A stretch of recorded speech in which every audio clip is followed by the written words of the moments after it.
The PlayStation Plus Game Club is part of the Trophy Talk Network, and this episode of the show is brought to you by our wonderful supporters on Patreon. If you're interested in supporting any of the shows in the Trophy Talk Network, like the Trophy Talk Podcast, the PlayStation Plus Game Club, the Mooglecast, and Surviving the Horror, go to patreon.com/Trophy Talk Network. You can also join the Trophy Talk Discord for free, and it's where you can connect with our community, participate in special contests and events, and write into our shows. Your support on Patreon makes all of that possible, so a special thank you shout out to Chaz Bilby, Rob Stevens, Spencer Van Eaton, Gary Cooper, Diego Juan, First Mage, Super Hans, Faux Rambo, CJ, Ryan Wolven, King K6969, Against Me, Jordan Vickers, and Pat the Trophy Hunter. Thank you again to everyone for your support on Patreon, and with that, enjoy the show.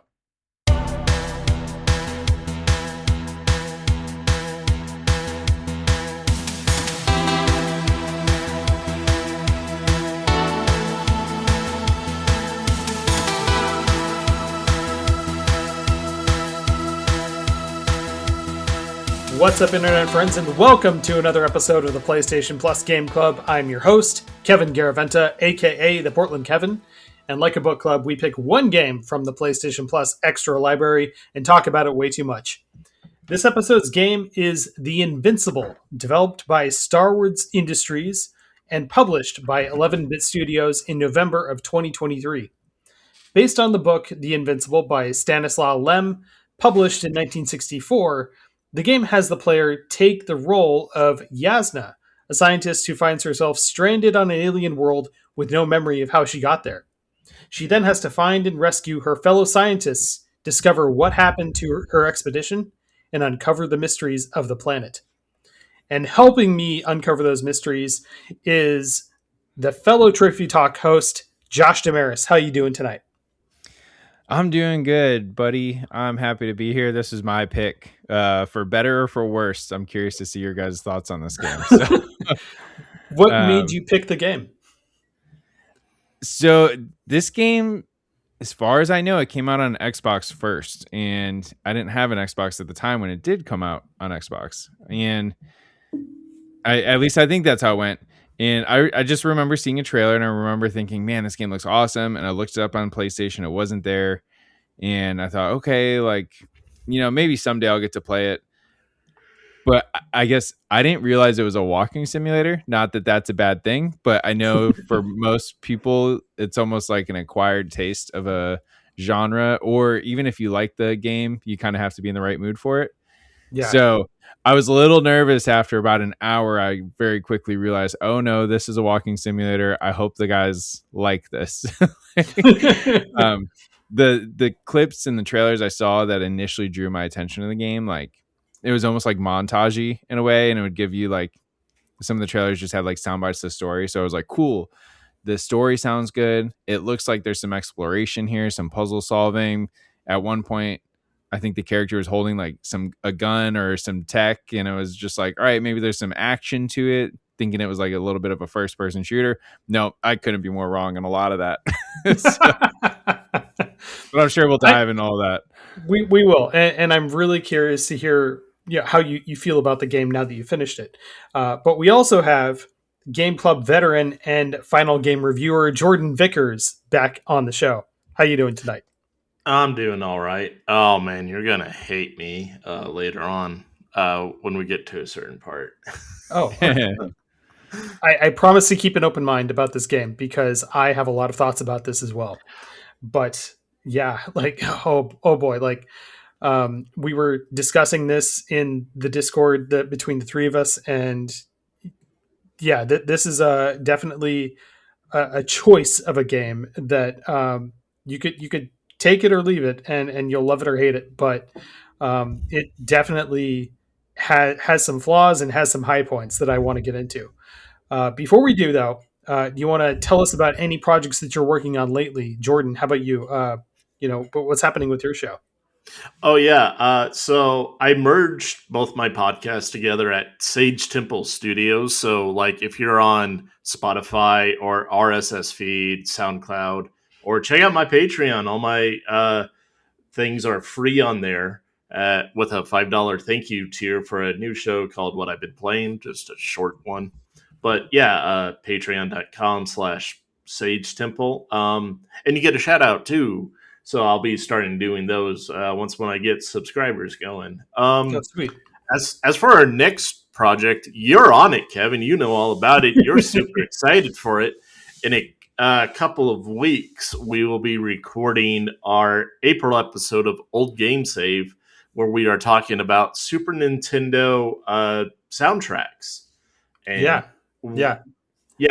we've kind of gone back and forth. I keep have to reminding you of the rules and how you have to kill off some darlings. But I do.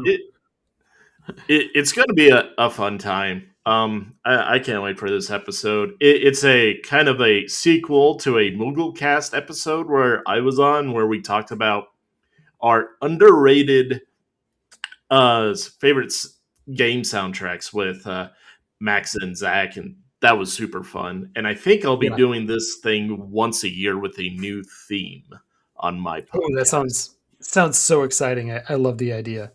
But yeah, I'm very much looking forward to recording that with you. I still have to call the herd on a couple of soundtracks, unfortunately. And I got to limit it very specifically. And sometimes there are just so many bangers on a couple of those games where it's like, God, wish I could include it, but I know I can't.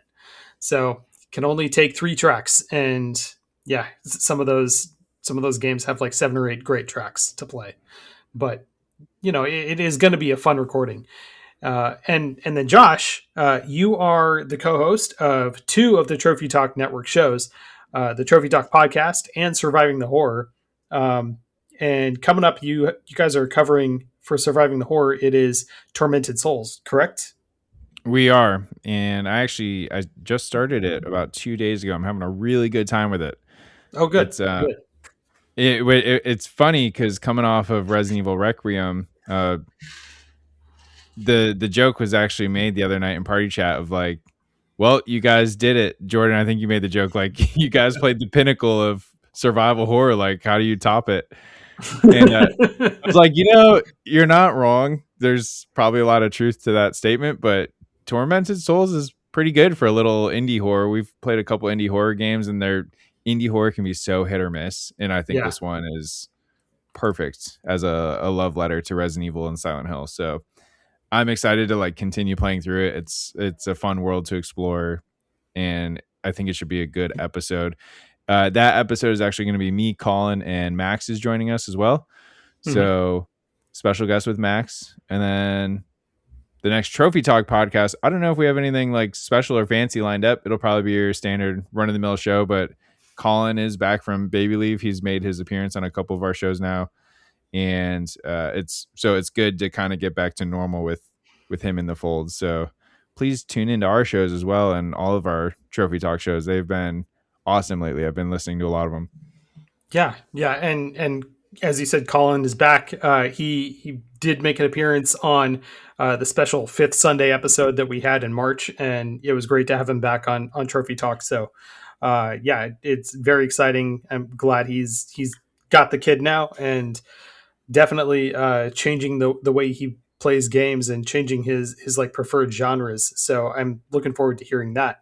That'll be, airing by the time this goes up on the podcast feed. So, I'll be listening to that, later this weekend as we're recording now, but, and then Tormented Souls coming up. I have a lot of thoughts about this game, and I'm about 2/3 the way through it. And there are so many things that I want to address, but, as like an homage to Silent Hill and Resident Evil, it's great as a game in itself. Oh boy, it is got some serious flaws.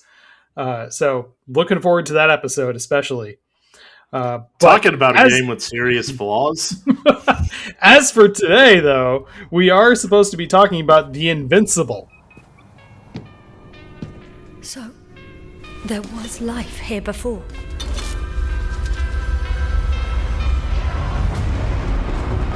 Everything that happened here overwhelms me.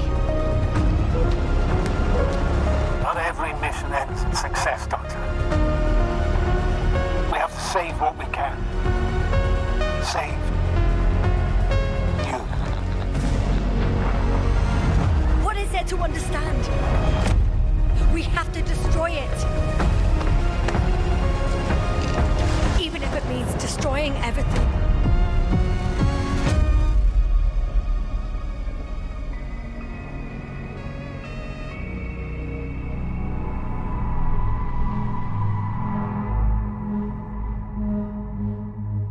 Not about a guy who's invincible. Yes. So first of all, we should clarify this is not the fighting game, the Invincible, which is supposed to be coming out in April. This is actually a different game that came out in 2023. Josh, you were saying earlier that you picked it. So we're going to dive into that.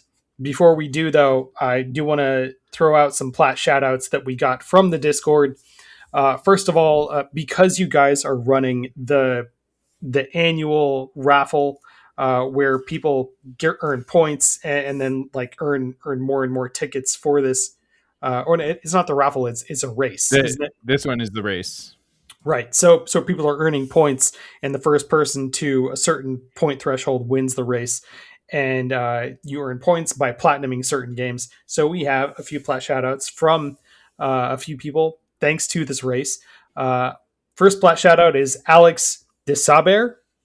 And then we have Emma and Dennis. All three of them just posted the picture of their platinum in the contest channel. So want to give a big thank you to the three of you for playing along and just like playing the game. Thank you very much, because I feel like these lesser known indie games deserve to be played and get some attention.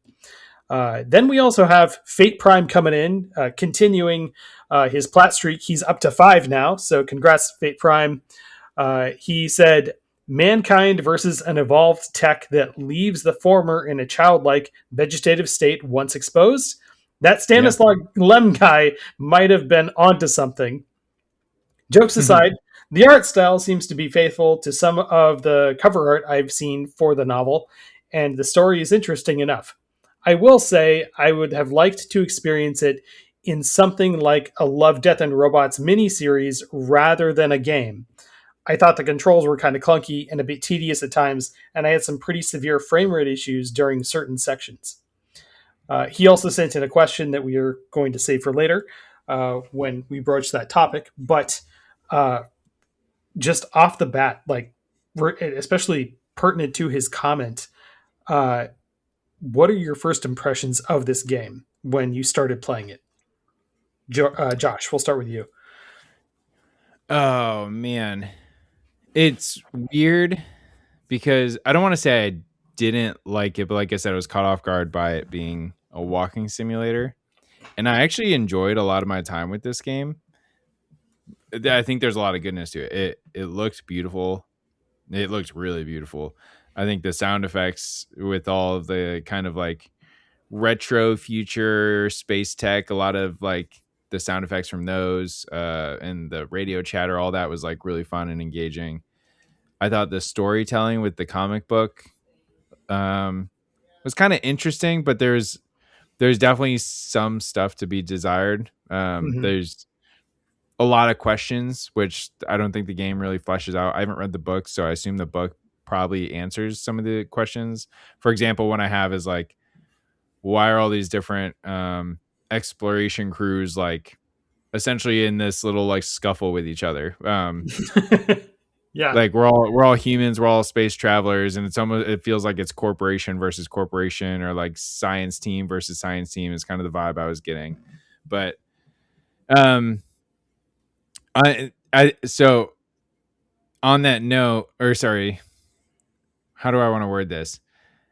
Even though I liked most of it, the game somehow kept putting me to sleep. I joked with you guys about this. Yeah. And it's not, I don't even know if it was because it was boring. Like I fall asleep playing games sometimes. I play late at night. That's really the only time I get to play. And if a game's not very, I guess mentally engaging, with like button inputs, I tend to start dozing off. So in kind of like a good book, this is what kept happening to me with this game. I'd put it on and I'd be like 20 minutes into it, and next thing I know, I'm sleeping and I wake up and I'm like, all right, I gotta push through. I just gotta get to the next like chapter or whatever, like next trophy, I'm done for the night. And I'd be sitting there almost kind of like drunk driving, Oh, no. or driving while tired, and I'd like Yeah. be dozing off while moving my character around, and I'd like come to and I'm like, I have no idea where I am. I came to and I'm walking against a wall. I don't know what's happening. So that is not a fault of the game. It's more so just like to highlight how little player engagement there is in this game. It's almost like an interactive movie is how I felt, which most walking sims are. But Yeah. so early overall impressions, like there's some good, there's some bad. Not all the bad is the game's fault for me personally, because I think there's goodness there. I think they could have leaned more into the gameplay stuff though. Even as a walking sim, there were so many opportunities to throw in cool puzzles or a little bit more engaging exploration. Yeah. Yeah. And Jordan, how about you? Like your first impressions were close to the same from what I remember on the Discord. So that my first impressions were a joke Oh, no. because I just made you guys think I'm playing the other Invincible instead. So my first impressions are kind of interesting. The game, I wouldn't say deliberately tricks you. I think it's a bad thing in hindsight. The first thing you do in this game makes you think that there will be a lot of management in what you're doing. It makes you think you'll have to manage your backpack, manage your air supply, manage possibly water or food or exhaustion. And it turns out none of those are in this game whatsoever. But the beginning part is super weird because you are rummaging through your backpack in such a way it makes you feel like that is what's going on. And I almost wonder if all these mechanics were initially going to be in the game, but they had to cut them due to whatever restraints or whatever. Yeah, it could have been something that was like a Metro game where you're managing all these different stats that you have to like keep track of to then survive going through a harsh environment, like in the Metro series. But it's almost like they started with that idea when they created the first few minutes of the game and then had to scrap it. Yeah, and I will let you guys know right now. I pulled a triple G. I did not technically finish this game. Okay, we'll get to it, but there's a part where the beginning part, I'm not gonna lie, it's long. It is really, really long. I played about 2.5 hours where I said, and I didn't do it all in one setting, but I kind of got a head start of you guys. I started it before you both. And about 2.5 hours in, I kind of said, man, I'm not really digging this. There are a couple of surprises that I found interesting, but I found it really boring at first. And I said, I'm just going to put this on hold and I'll get back to it. And that never came. And then this week happened. And I said, all right, I really still don't want to go back to this game. So what I'm going to do is I'm going to look up a Let's Play. And if it's, and I'm going to give it a little bit more time through there. And if it's not catching me, I'm just going to tell Kevin, hey man, I'm not feeling it. I quit halfway. I'm just not going to be on this episode. About 5 minutes into the Let's Play, something fucking interesting happens. and it gets really good, but Yeah. I'm glad I didn't play it all the way through, and we'll get to why. But man, the first 2.5 hours are kind of rough in my opinion. Yeah, I got to agree. I do agree. Like, you talking about something interesting happened. I don't know what part you're referencing, but maybe I do actually now that I think about it. But the story itself, like the mystery around the story, it almost gave me like Firewatch vibes. It's like, yeah, there's not a lot happening, but like the story's really interesting, and there's just enough mystery and like unanswered questions that are like pulling me along in a good way. Like I want to keep going because I want to see what happens next. But I do really quick want to shout out the team Starward Industries that made the game.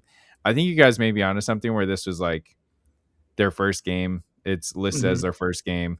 Maybe they wanted to do a lot more, but we're still learning or didn't have the time or the resources to do it, because it looks like their second game, which is called Into the Fire, you can see a lot of the same design elements, but there's way more gameplay, and it's an extraction survival where it says as a player you're facing fire demons and battling the fury of nature set in a shadow of an erupting volcano. So you're pretty much this firefighter dude who has to go into these places ravaged by a volcano and like look for resources and stuff. But anyway, all that to say, it looks like you're probably onto something with like they probably wanted to do a lot more and just couldn't. Yeah, yeah, and it's almost like this game was sort of like a proof of concept for the engine that they were working with, rather than like building on all these systems for a game that they may not have the time or resources to put together right now. So that's a great theory too, because what a beautiful engine. Mm-hmm, mm-hmm. So talking about that, yeah, I did want to mention the art style, where when looking at trailers at first, I thought this game was going to take place on Mars.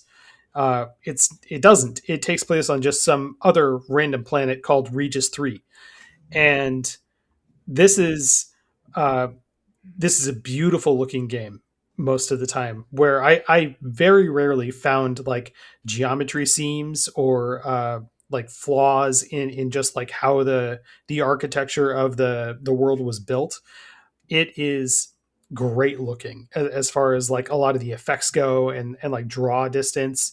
It's fantastic how like when you have Yasna pull up her binoculars and try and look at something in the far distance, the game just smoothly transitions from blurry to very crisp when you have her like zooming in and like fine tuning the settings on the binoculars. Yeah. The level of detail that they thought of in a lot of this game is fantastic. And I want to give that a big shout out. And that happens in the animations, that happens in the graphic style, and it happens with a lot of the things that you have your character do to then like progress through the game. And that's like turning switches or like maneuvering things around in the world, just like driving something for a little bit. It feels really good to do that, and it shows that they took a lot of time there to make it as best they could. Yeah, I want to kind of interject with that because you're absolutely right. It is a beautiful game. Everything is like rendered properly. There's just one caveat: beauty is also an eye of the beholder. And if you like, I've gone hiking through Mexico, and I'm just like, oh, this reminds me of the time I went hiking through Mexico. There is lots of red rock here and nothing else. That's why I thought it was Mars at first. It's a lots of that. Like I'd never been to the Grand Canyon, but I've seen lots of pictures and remind me of that time I went through hiking through Mexico, and I just went, that's this game. It's funny. You're not wrong at all. I think I was more impressed with the skyboxes. It gave me like Skyrim vibes, like how you play Skyrim or Oblivion and you just stop and you look up at the stars. That's what I felt like. And so I guess for me, when I talk about how beautiful the game was, the skyboxes are beautiful. I got not stuck. I had stopped myself multiple times and would just stare into space. And similar to Ghost of Yote, I just abused the hell out of the screenshot function in this game. I was constantly pausing and like doing the silly E3 pan where I like look up and look over to the right very slowly, like screen recording and taking screenshots. I felt like a photographer. Maybe that's why I enjoyed it so much. But it's like, well, there's nothing else to do, so I'm gonna take a lot of pictures because it's pretty. Did you use the photo mode at all? No, just because I'm lazy and it was easier for me to just do the quick snap on the controller. There is one thing about this game though that is really ugly, and that would be the character models.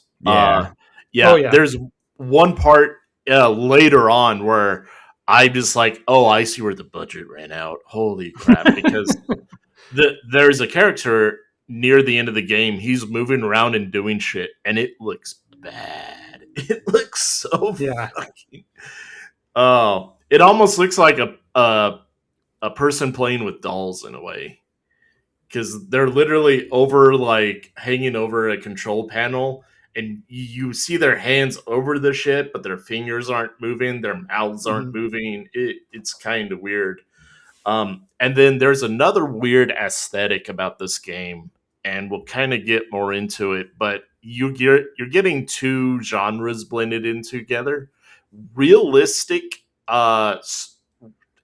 straight up realistic. There's a lot of things you use in here that NASA could have made this. From the astronaut suits to these rovers that you drive. And then you get this weird blend of these things that are straight up sci-fi 50s pulp. Yeah. And I'm not sure if this really goes well together. I guess it kind of depends on your guys' opinion as well, but it kind of just seemed like two weird things combined in a blender in a weird way.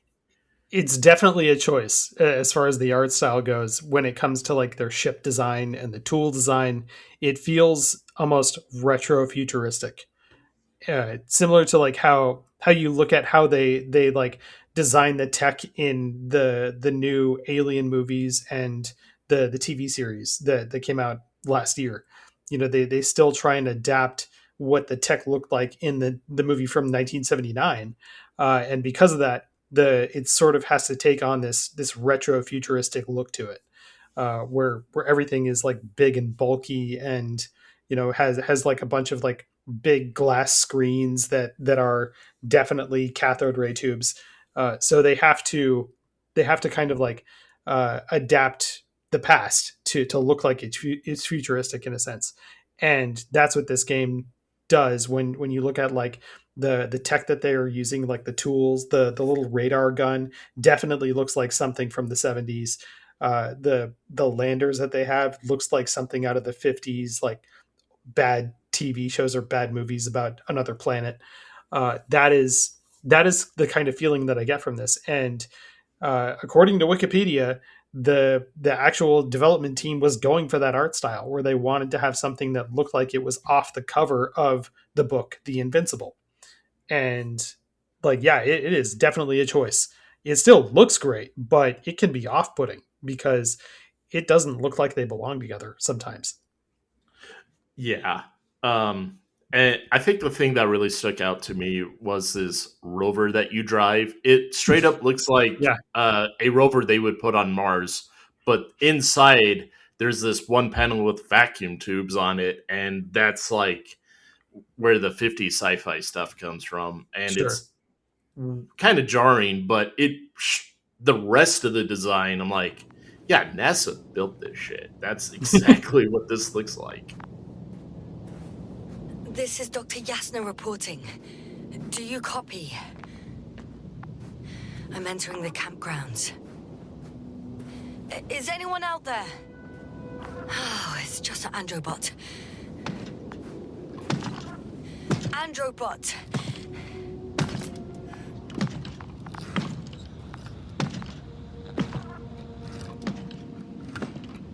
Androbot, guide me to the nearest crew member. Androbot, guide 2 people. Androbot, locate human.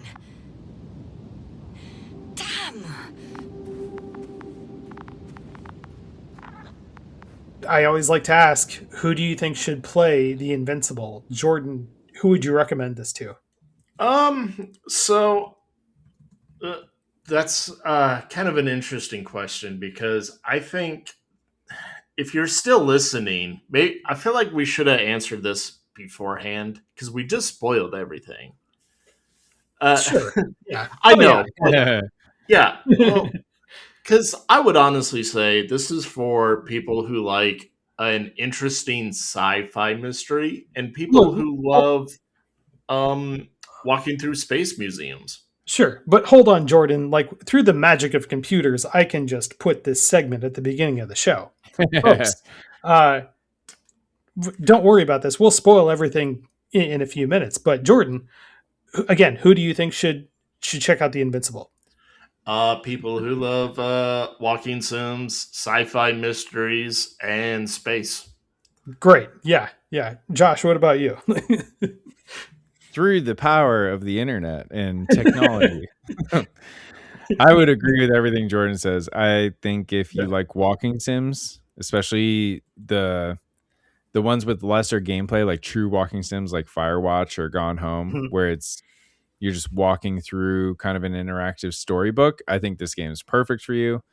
If you like mystery stories, I think this would be good for you.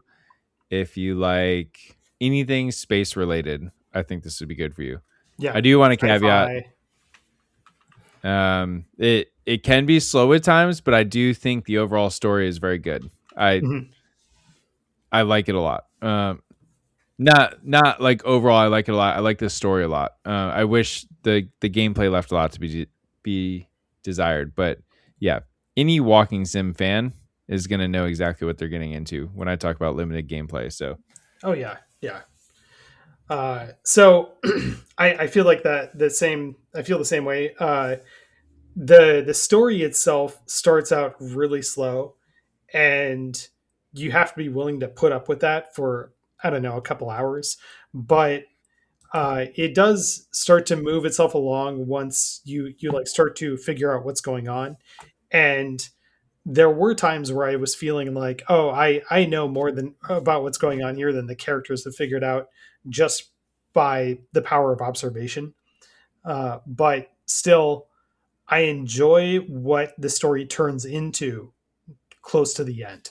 So there is a lot of payoff there, but it does take some work to get to. Thinking about other recommendations, though, Fate Prime's question comes in really good here. What other? He said that as this is a novel turned game, what are some other science fiction stories or worlds you would like to see gamified? Right off the top of my head, I love that we are starting to get some more games announced for the Expanse, and like just based off that universe. That is going to be really exciting. There have already been a few, and I haven't had the chance to try them out, but they look really good. Are there any that you guys could think of? Josh, Yeah. first. Sorry. Or Jordan, go ahead. oh, go ahead, Jordan. Well, this entire thing kind of made me go, walking sims is a weird term because really these are like, it's another medium between books and movies. Yeah. They're a little bit more interactive. What I think would be very interesting is like something where you could break canon of a well-known story where you can add or not do things. So I kind of think Willy Wonka and the Chocolate Factory would be kind of a cool one to do. Oh, that's interesting. Yeah. Where like certain kids don't get eaten up by the machinery in the movie. Yeah. Yeah. Or like new things to like kind of look out for that even if you've seen the movie 1,000 times, like they go down a different room or whatever with something new happens or whatever. Or you could be Willy Wonka yourself and just make all the. It'd be like Dungeon Keeper for kids. That's a good one. Did not think of that. Josh, do you have any ideas? I've talked about this book a lot on multiple Trophy Talk episodes, and it would be so easy to adapt because Oh, I know what you're going to say. it's already gamified, and it would be Dungeon Crawler Carl. Yeah. It is. It's a book. I listened to the audiobook. The audiobook's very, very good. It's just as much of an amazing experience as the book. I would argue, if not more, because the voice actor of the audiobook does such an amazing job fleshing out all the characters. But you follow a guy and his pet cat through a dungeon. They're on Earth, and this alien race essentially takes over Earth, kills 99.8% of the population, and that like 0.2% of the population is forced into this dungeon crawl that this alien race created on the planet Earth. And the characters are going through dungeons, they're leveling up, they're collecting gear. What makes it really unique is the game or the book plays out like D&D. So the players or the characters in the book can get very creative with the different things they're crafting and the way they're interacting with the environment. I don't know the best genre that this game should be adapted to, because I could see it working like a true D&D thing where you just take the exact same story that you get in the books, give it to the Larian guys and who did Baldur's Gate 3 and let them go nuts like with this IP. Yeah. Or do you go more action focused and make this an action RPG? I'm not 100% sure. There's a couple different ways to do it, but like I love that IP. It's Colin sent me something earlier today that it's Amazon got rights to create a TV show for it. So like I think it's blowing up in the best way. I'm curious if we'll ever see a video game out of it. But yeah, I think that would be a cool one. And that's really just an easy way for me to plug that story in that book. Nice. Yeah, good choice. I keep hearing it get recommended to me by a friend of mine, so I do want to get the audiobook and start going through it. I ended up doing like a free trial on Audible, or you like every now and then you can subscribe to Audible for like, I don't know, like 99 cents, and you get like 3 audiobooks with it. And I've pretty much got the whole collection for less than $10 doing that. Nice. Yeah.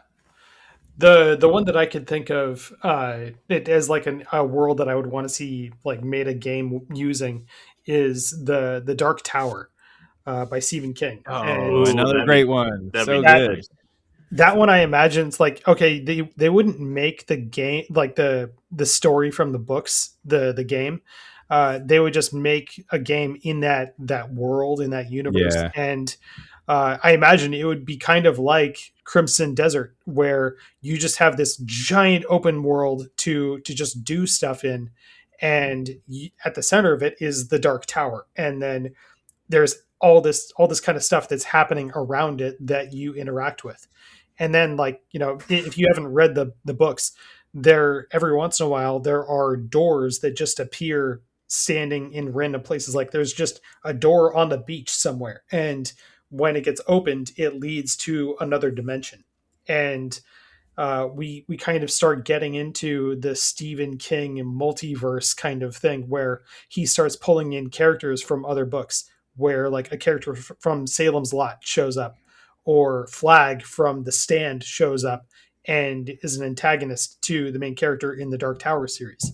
So we've got like a lot of options here, and they can get really weird with it. I also theorize that like maybe the only way they could really do it justice would be like an MMO, and you start throwing in like new characters that show up from other Stephen King properties, and you just have like this massive crossover fest that doesn't make any sense, but it doesn't have to, because MMOs rarely do. And yeah, you know, they don't have to, they just have to like give players fun stuff to do. So that was one idea that I had, but you know, who knows what's going to happen in the future. I do feel like Crimson Desert is taking off. So if anyone has the rights to the Dark Tower and you're listening, go investigate if that's viable. It would be cool. I also kind of wanted to ask either one of you guys, what are some of the best games that you could think of where you get stranded on another planet like this? Jordan, do you have any ideas? Good go with Josh on this one first. I have no clue. Oh, okay, Josh. I don't have any. I don't know. I mean, No As Man's soon as- Sky, technically. Oh yeah, That's a good one. Yeah. As soon as I finished the Invincible, I went and downloaded Subnautica Below Zero because it was free back in February, and I have not gone through it. But Subnautica, the original, one of my favorite games of all time. That one definitely like is fantastic for like feeling like you're stranded on an alien world and you have to explore it. Not necessarily stranded, but maybe like Deliver Us the Moon and Deliver Us Mars. Those are really good. Yeah, those Yeah. feel a lot closer to this, where they're more like walking simulators and puzzlers. With Subnautica, there's a lot more going on. You have to focus on your survival meters and stuff, to like food and water, and then also evade like very large creatures that are trying to hunt and eat you. But yeah, Deliver Us the Moon, very good game, very good walking sim story. Yeah, you could check back with the episode classic Journey to the Strange Planet. Oh yeah, Journey to the Savage Planet. Yeah, great game. Yeah. Good shout out. Oh man, that game had me laughing so many times with just its style. And then after you play that, go listen to the episode of PlayStation Plus Game Club where we talk about it with Zach Ellery. But yeah, those are some good shouts. Surely Doom has you stranded on a planet, right? In some way, yes. Yes. Yeah, on the OG Doom. But that is a case of I'm not locked in here with you. You're locked in here with me. Yeah. So in this case, you're not stranded on the planet. The planet just has you on it. That's a problem. That's a problem for the planet. Yeah. But besides those, are there any other games that you guys want to shout out that you're playing right now? Yeah, I mean, real quick, I mentioned I was playing Tormented Souls, and then I'll just kind of hint at what else I've been working on. I'm pretty close to the Elder Scrolls Oblivion remake platinum. All I have left to do really is the main story and the DLC. Mm-hmm. That's been a really good time. It's honestly been a perfect PlayStation Portal game.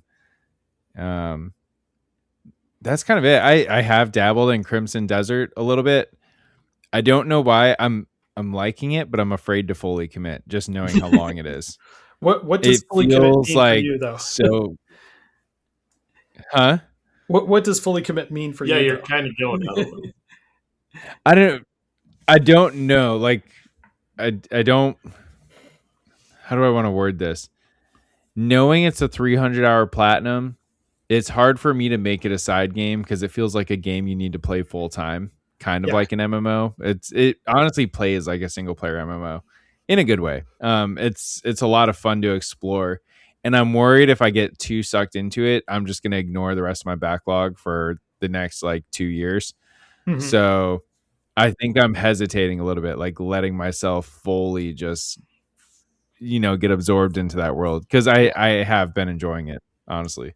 Well, of course, Crimson Desert feels like an MMO because it was made by the team that made Black Desert Online. It's in the same universe. I know. Yeah. But yeah, Jordan, what are you up to right now or lately? A little bloke named Zach Ellery called me out on a previous episode. I was there. I remember. You said I should check out this game called Death Howl. And I've been playing it, and it ain't no Inscription, but it is. It's certainly interesting. I am enjoying it. The only problem is it's a weird game where you gotta grind a bit at first, but when you get some momentum going, it's definitely really fun at that point. It has the card play element like of Inscription, except you have characters on a small tactile board. So you're playing two different strategies at the same time, but it's really not very complicated, I should say. If you love building decks, this is a game to check out. It has a interesting old computer aesthetic vibe to the graphics. not something you would typically see on a game console for sure. The story is really interesting. You're trying to navigate the afterlife in uh, a region that is like northern Slovan, like Norwegian or whatever. I can't remember exactly the culture, but it's like 7,000 years before Christ or Oh, something. okay. Yeah. Yeah, it's really interesting to look at. And the music's pretty good too. Mhm. Uh, it's also cheap. It's not too long of a game either. I'm still working on it, but I think I'm like halfway through. Uh, that's what I've been mostly working on, and I've just been kind of pedaling around other games as well. Oh, nice. Okay. Yeah. So the only I did mention earlier that I've been playing Tormented Souls. So Josh, I'm looking forward to your episode of Surviving the Horror that's coming up. But as soon as I finish that, I'm going to be starting next month's game, and that is going to be Metal Eden. And this one just hit PlayStation Plus, and as soon as it did, I was like, "Oh man, when can we talk about this one?" Because I was looking at like this game, like buying it, but then waiting is like, oh, maybe it should go on sale soon. I'll just wait, and then it goes onto the free library, and I'm like, hell yeah, let's talk about it because it looks really cool. If you thought the Invincible was slow, Metal Eden looks lightning fast. It looks like they took Titanfall and Doom and said, let's make a cyberpunk mashup of that, and Cool. it looks awesome. So Yeah, I'm seeing I'm pictures right now. It looks straight up my alley. This looks awesome. yeah. So we're going to be talking about that one next month, and I'm very excited to start it. So hope anyone listening, hope you look forward to that, and hope you jump in, play it, and then share a picture of your platinum if you earn that in the Discord, and you can be part of the show. You can write in, you can ask questions like Fate Prime did, or you can just get a plat shout out like Alex, Emma, and Dennis all did. So congrats to you guys for earning the plat for the Invincible. But again, look forward to playing Metal Eden coming up next. Astrogator, Gorski's not here. I'm afraid he continued to explore. And if he went where I think he did, he might have lost contact with the camp as well as Dragonfly. So we will most likely lose contact too. Possibly. Well, there's only one way to be certain. It's your decision, sir. Please continue your search. We have to find him. You may lose another crew member. If you think so. Turn back now. No, I won't. I can't leave him. It's just... I'm concerned. It's understandable. Only a fool wouldn't have concerns. So let's get into the story of this game, because really like that is usually the biggest aspect of walking sims, where you're here to just experience the story that some character is going through. So we start with our main character, Yasna. She wakes up on just stranded out in the middle of the desert on a planet with no memory of what happened. And she gets a radio signal from her chief scientist or commander for this mission. His name is Novak, and he just throughout the entire game, he's constantly talking to you over the radio. He is up on the spaceship that is in orbit right now, and he just tries to guide her along back to their camp where the rest of the scientists were set up. And on her way, you start to get flashbacks of how she was sort of just like trying to be one of the other mission commanders up in space while everyone else was down on the planet taking survey samples or like exploring. And then she comes to, and like we continue walking. So she starts to get her memory back of what was happening. But she then like wanders around a little bit more. And I got to admit, at this point, I was getting kind of bored too, where I would often like in the first 2 hours, I would like be playing, and then I'd stop and I'd be like, okay, well, how long have we been playing? Maybe like 45 minutes. All right, I'm going to stop. I'm going to go play House of the Dead, because I was in the middle of playing House of the Dead at the same time.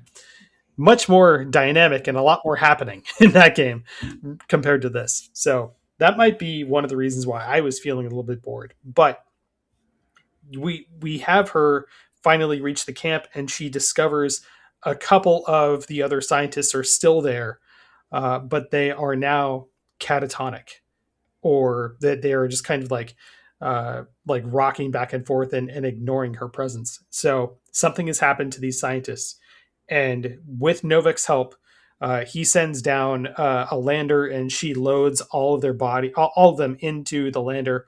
She also discovers one of the other scientists is dead, and she loads that body into the lander as well. And they take off, and she's left on the planet to go and then find one last remaining scientist. And we start to see a couple of things, a couple other flashbacks where they have discovered something that is sort of growing out of the ground, and it is metallic.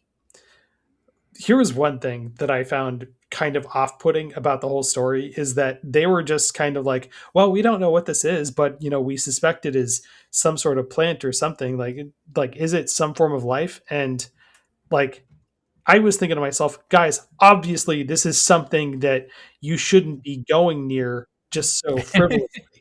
Why are you guys just like willing to walk over to these things that look like plants that are spewing out spores and like just throwing off all sorts of debris into the air? Like, what are you doing? What sort of precautions do you guys have for this kind of thing? None whatsoever. They just do this. What were your like first impressions of just how, like, did you notice how like cavalier they were in terms of safety for this mission? Yeah. Not only were they cavalier, but I can't think of his name. Was it Novik up in the Dragonfly? Yeah. The whole time I'm just like, can you like assist even a little bit? Like, you're just hanging out in orbit. Like, I don't know. I guess like someone had to be there to man the ships that kind of go to the planet and return back, and so on and so forth. But yeah, between like the aliens and finding your crewmates, who are, some of them are dead, some of them are just like completely catatonic or out of their minds, and all that is happening, and you're, like you said, you're still just like, oh yeah, let's keep exploring. Let's keep pressing forward. And to be fair, you are looking for kind of one last crew member for most of the game, but before some other things take priority in the story. So you do have a driving goal, but yeah, we are a little too loosey-goosey and a little too comfortable with some of these alien architect or artifacts that are clearly not natural made. They're clearly like a construct of something. Yeah, and just to clarify, like that, we don't see any aliens of any sort. It's just that you see like this thing that is like sticking out of the ground, and when you get the radar gun, you can see definitely that it goes down hundreds of meters into the It's earth. like Dead Space. Yeah, and like the marker, like yeah. And like you just think like you guys don't find any of this alarming, and I don't know, maybe this is like their 50th space exploration mission, and so they're like, oh, we see this kind of thing all the time, it's never a big deal, and we just as like players or viewers don't get that from their history, and so like just looking at this from my angle, I'm thinking like, this is very alarming, guys. Wouldn't you be concerned about these things that you say are metallic but they look like plants? Like, we should probably not go near these and touch these. And instead, like, she starts to get a headache, she says, as she's starting to walk closer and closer toward these things. I'm thinking to myself, what are you doing? Stop walking toward it. But you keep walking toward it to progress. And like, even they say that like the air is is toxic to them. And so they can't have their helmets open for too long. Otherwise, they start to get sick and start to lose brain function. So I'm thinking to myself, like, again, you guys, you're just casually walking around here. Like, are you not concerned about how much air you have left? And like one guy over the radio just says, I'm going to go check this thing out, or I'm going to take a smoke break over here. And it's like, you're going to like open up your helmet and have a cigarette. Really? Like he literally, like, you find cigarette packs later and you're just like, oh, well, yeah, that's where he went for a smoke break. And I'm thinking to myself, like, the air is bad for you. What are you? And I guess like that's just the smoker's mentality. But I'm thinking to myself, you are, yeah, you still like everybody's just kind of like, well, he's going to do what he's doing, I guess. So, like a lot of it did not make sense to me as far as what they were doing on the planet. Yeah, and I have a quick question for you guys, because one thing we're kind of skipping over. If there's one gameplay element, you get to make some dialogue choices here and there. That's true. There's one that seemed kind of important. When it comes to the guy who's basically in a toddler state of mind, did you take him to the rescue pod yourself, or did you have the robot do it? Because I had the robot do it, and it turns out that was not the right answer. Really? Why? Because I took it myself. He dies. Oh, okay. The robot just something happened. Novik tells you that something I can't remember exactly, but he tells you that the guy just straight up dies if the robot takes him. Okay. Okay. I think I carried him. Yeah. To be fair, I also followed a missable guide with some of these choices, so I did see all the endings. Mm-hmm. So, but I don't know if that one necessarily. Well, yeah, it would have affected there's a trophy to save every crew member, so that would have affected that trophy. Because I don't know that I ever saw the one where he dies or saw that like play out. Yeah. I didn't lose him, but I did my first time not save everyone's body, because like the first time I found the one crew member that had already died, and I just left her there because I was thinking like, oh, I don't know what's next, and I don't know if I'm going to need that space on the lander. Ooh, that's good. Yeah, good shout. Yeah. But yeah, Jordan, what were your thoughts about that? So like, as for my thoughts on like the metal and everything, my thing would be like poking a hole in your suit. They're metal. They're these metal like palm tree shards, and if you ever been into a palm tree in real life, those things are sharp. One made out of metal is like, oh yeah, that's gonna rip my suit in half. You also come across water. And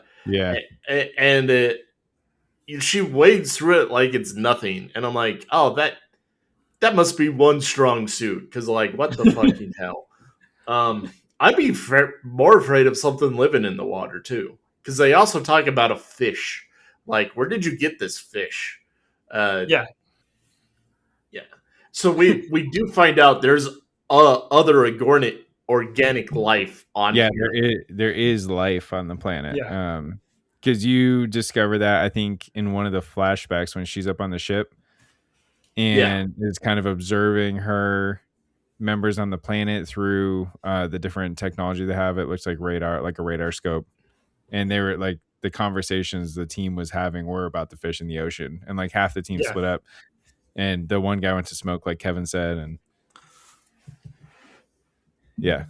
Oh, and as for why Norvek doesn't do anything, it's hard to remember, but like at the beginning they're like, oh yeah, he broke something on his last mission. He's literally using a crutch. He walks with a cane. He walks with a cane in the flashbacks, and it was because he was injured, like he broke a leg or something. During one of their previous missions, and you see that happen like in one of the comic books, which it's very interesting how they have like the comic pages for you to go through, and that acts as a great refresher for the story as you go. So like I never actually had to check those while I was playing because they don't really provide any extra story. They just recap what happens. And I do think that is a very nice thing to have on hand so that like when you start up your session, your playing session for the night, you can refresh yourself of like what was happening lately in the story. Yeah. So that was one nice thing. I was reading the comic books a lot early on, and then about halfway through the story I kind of stopped because it seemed like sometimes I would maybe show a little bit extra that maybe you didn't see, but yeah, I would agree. They never really added too much. Yeah.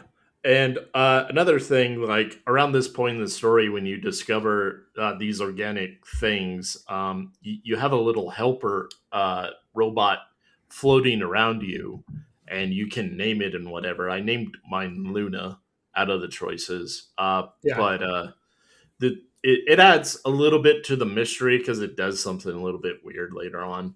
And Yeah. And there's a cool detail that I didn't realize till like later on, but it has these memory bank cards, and I didn't realize there's programming on the side of these bank cards that kind of tells you what was happening or what was programmed to do in all these weird machines. And I'm like, oh, and we'll get on to like when I discovered that, but Sure. I thought that was a really cool, like, if you blink, you miss it detail. Oh, yeah, yeah. So these memory banks that all the machines have are ways they record what's going on. So instead of like seeing a recording on screen, you pull out the slides and you see these comic book styled images that are supposed to be like what was happening, and this is what the machine saw happening. I thought that small detail that's how they show records of things happening in the past was a clever thing to do, and an interesting way to get around not having to like animate these scenes. They would just have, you know, what essentially was spare pages of the comic book being shown to you. Yeah. And it really puts in that 1950s sci-fi vibe definitely in here. It's crude programming if you look to the left of the slide, but I thought it was kind of neat. Yeah. All right.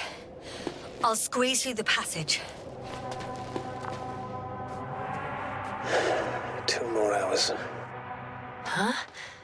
That's all Gorski has left of oxygen, at best. And at worst? He's just finishing it up.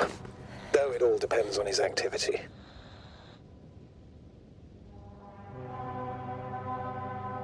If I remember correctly, there is a risk of methane poisoning.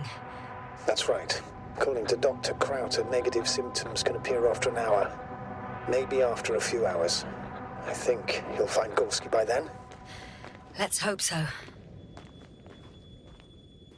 She eventually moves on. She has this probe that floats around her and like helps her find her way through a canyon. And you get to name the probe. I named mine the first time. It was B that I just named it. But Josh, what name did you choose, if you remember? I'm gonna be honest, I don't remember at all. Do you remember the options? There was B, there was Bali, and Luna. Olga. What? No, I only saw those 3. All right. In the Let's Play I saw, that one was named Olga because it gets referenced later, but the one I picked was Luna. Okay. So I don't know if I remember naming it. I mean, surely I must have named it, but I don't. This may have been in one of my. To say what? Oh, well, like there is an option to just say like, oh, I don't need to name it. It's just a machine. This may have been one of my sleepy states. I literally don't recall any of naming any robots or anything. I mean, to be fair, this thing doesn't last with you very long. It really doesn't, because I was gonna say I remember Olga. Huh. Interesting. With this robot though, is it just AI? At first I thought there maybe nothing nefarious, but I thought maybe something or someone was piloting them. So sometimes Norvik can pilot it, but Yeah, the rest of the time it's running on AI. Correct. Okay, that's yeah. what I thought. Yeah. So she like goes along this canyon and then discovers an entire city made out of this metallic structure, this metallic substance, and then discovers the last remaining scientist that she's been looking for, hidden somewhere within these like building shaped metallic structures. This was also some of those moments where like she like falls through one of the brittle points of the metal, and I'm thinking to myself, "Oh, you totally tore the suit." Never does. Like she never actually tears the suit, but Yeah. it as you said, Jordan, it is very robust, and so she has the option of whether or not to give him some of her oxygen, and it doesn't seem like it really has that big of an effect on the story, because he does get rescued by the lander that Novik pilots into the city itself, but I guess like on the way back up, he doesn't survive the trip back up to their spaceship, and she has the option of giving him oxygen or not. Did you try and save him, even though like he doesn't make it? Did you try? I think I tried. Okay. I can't fully remember. I did try, but again, I was a little cheeky and following a guide to get the one trophy to save everyone. But I think I would have tried anyway, like just knowing how I play games. I think up to that point, it was very obvious it was a walking simulator. So even if you gave up your oxygen, like, I don't know if I would have been too worried of like, oh no, what if I don't find like the resource? Like there's been no resource engagement up to that point. So like, it'd be hard to fathom another choice. Yeah. At this point, you've run into so many pratfalls. You figured out like, oh, my character is just invincible. Yeah, literally. I see what you did there. Yeah. I reluctantly gave him oxygen. Like at first I like didn't do it. And because of that, I thought he died because of my reluctance. And I was like, oh shit, I actually killed him. But no, he just ends up dying on the way up back to the ship. So you rescue 2 out of 4 of your crewmates, and then as she's like watching him get rescued, she falls into a pit and then has to like crawl her way out of it. There is like this vision that she has of one of her crewmates talking to her as she's like trying to find her way through a cave. And I immediately knew like, oh, this is a Fight Club situation. That guy's not really there. And I feel like that kind of thing, like me catching on to what's happening, happened a lot faster than the character understood what was going on almost throughout the entire story. But this is like one of those blatant instances where it's like, oh no, like he's not really here. Why am I just continuing to talk to him? It doesn't matter. So yeah, I'd like to ask you guys now, like, were there any points where you were genuinely like frustrated with how the characters were behaving? Oh yeah.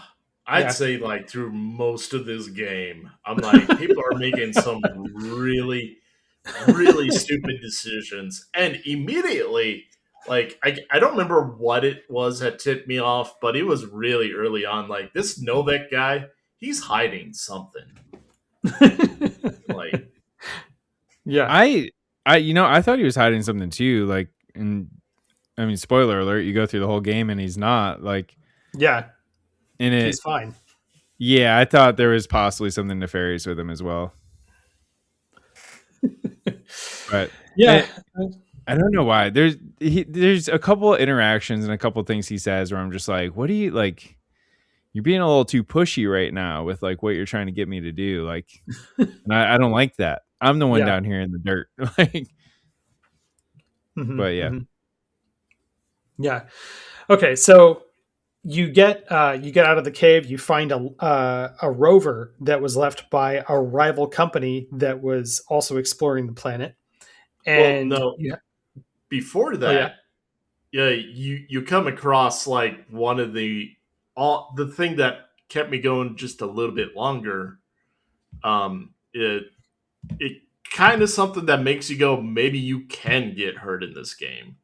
An enemy, or am I switching this up? But I was pretty damn sure. Well, yes, in the cave there is some sort of giant spider robot that is walking around. I was going to say I was pretty sure that was before the rover.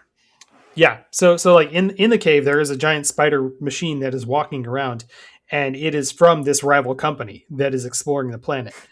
They this thing is just walking by, and then it suddenly turns to target Yasna, and the probe that you get to name, Olga or Luna, whatever, it flies in front of Yasna and bangs itself against this giant spider bot, and somehow damages it enough to just like shut it down.